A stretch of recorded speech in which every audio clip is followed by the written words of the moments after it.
nous avons besoin d'autres secteurs qui puissent venir aussi joindre au secteur minier pour que nous puissions lancer notre économie dans plusieurs activités. Vous êtes responsable des provinces. Qu'est-ce que vous prévoyez pour l'après-midi ou qu'est-ce que vous faites pour rendre l'agriculture aussi importante aujourd'hui? Monsieur Massamba ou Massamba. Tout à l'heure, quand je dis « Ah, Massamba, mais ça c'est de chez moi aussi ».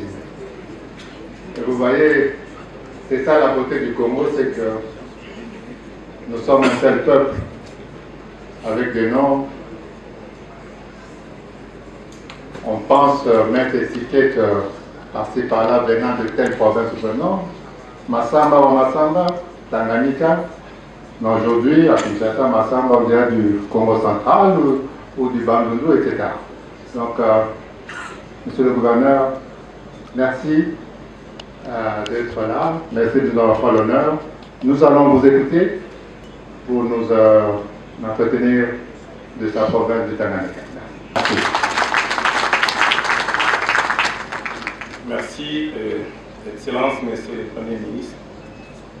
Avec l'expression de ma haute considération, Excellence, Monsieur le ministre national de l'Industrie, ici présent, Madame Adikaba, chef de l'État, Excellence, Monsieur le gouverneur de la province du Haut-Katanga, qui nous a accueillis, Wandani, Excellence, Monsieur le gouverneur du Congo central,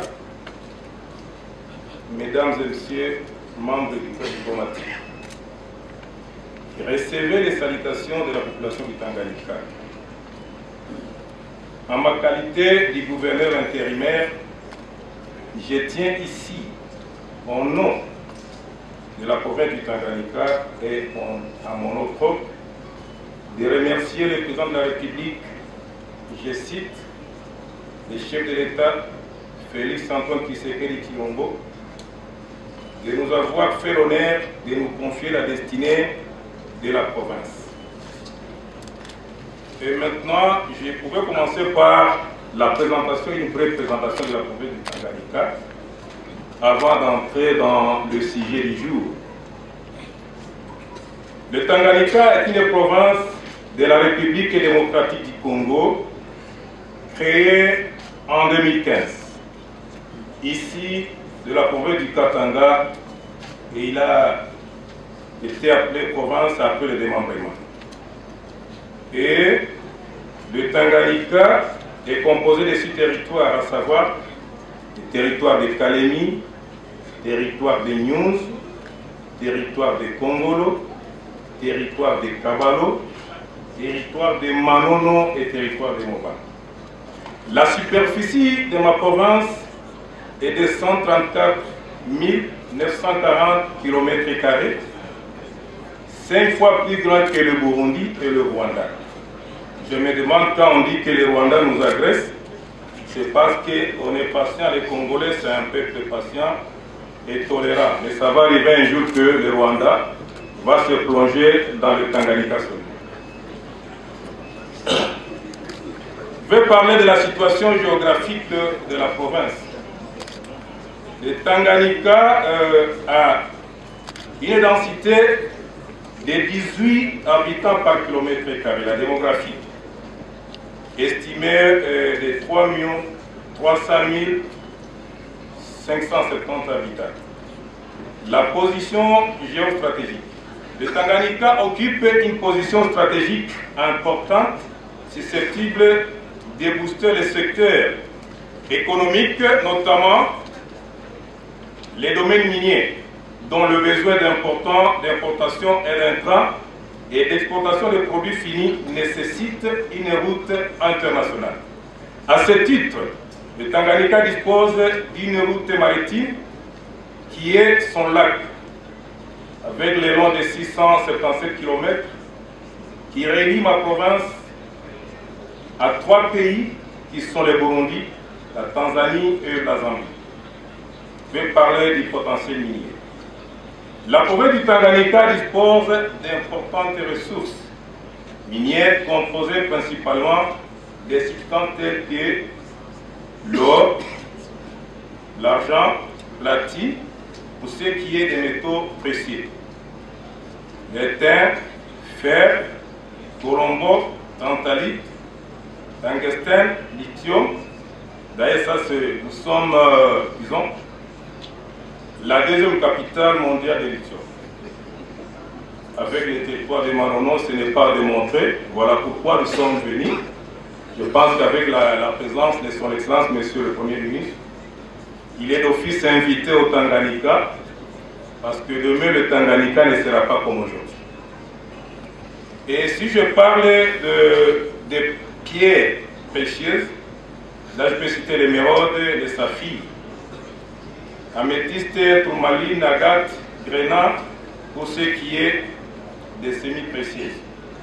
Les charbons et le pétrole et les géothermiques, c'est pour ce qui concerne des substances énergétiques. Les calcaires, gypse, garce, kaolin. Je vais parler ici sur les substances industrielles.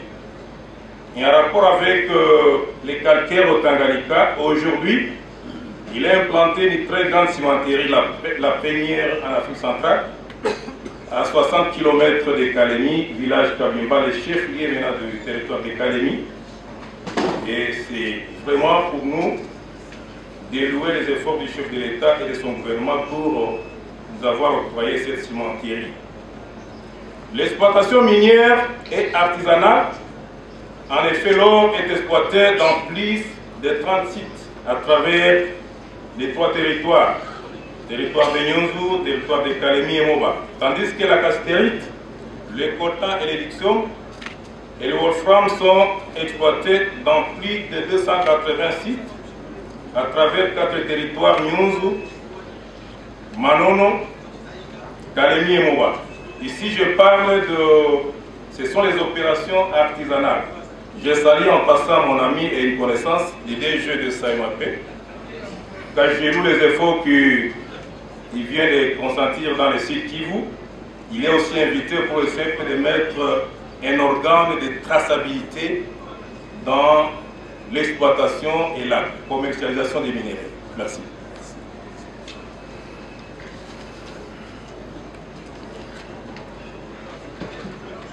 Le coltan et la cassiterite sont produits et commercialisés par notamment des entreprises comme Chemaf et MMA. La production du ciment, comme je l'ai dit, et du charbon a été lancée par l'entreprise GSC, Great Lake Cement, qui est installée à Kabimba. Je vais parler de l'agro-pastoral. Notre province, en dehors des minéraux, c'est une province à vocation agro-pastorale. Ça se justifie par la présence, la disponibilité de plus de 20 millions d'hectares de terres arables. Et si on parle aussi de la pêche, nous avons le lac Tanganyika qui est le lac le plus poissonné du monde. Et depuis notre naissance, qui n'a jamais connu une pêche industrielle. Et c'est dans le Tanganyika, après les études passées, on trouve vraiment des réserves de pétrole.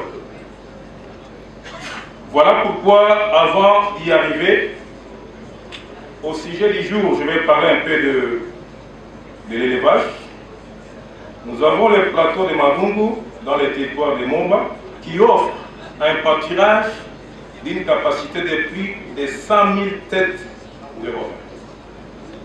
Je pense que je voulais juste, comme le temps ne nous permet pas de s'étaler trop, je voulais inviter nos partenaires qui sont intéressés par le Tanganyika.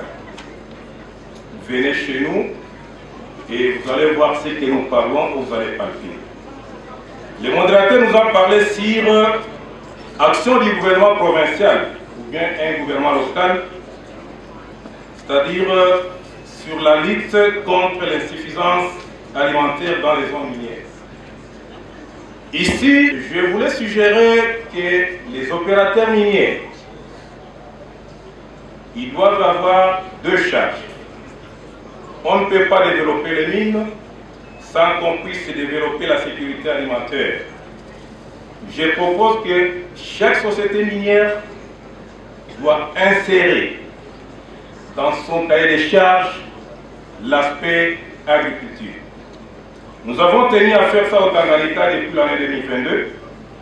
Le gouvernement a commencé à subventionner les agriculteurs. C'est-à-dire, on donne les intrants et les semences aux agriculteurs, les coopératives de l'agriculture.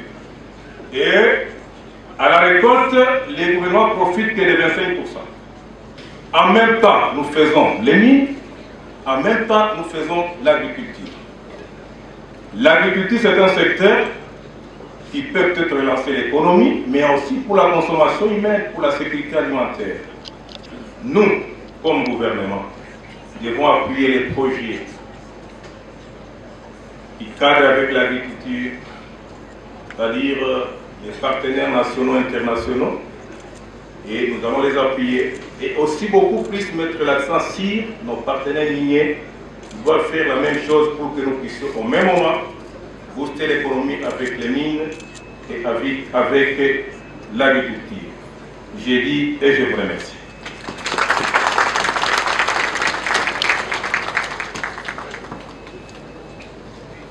Merci beaucoup, Monsieur le Gouverneur. Nous remercions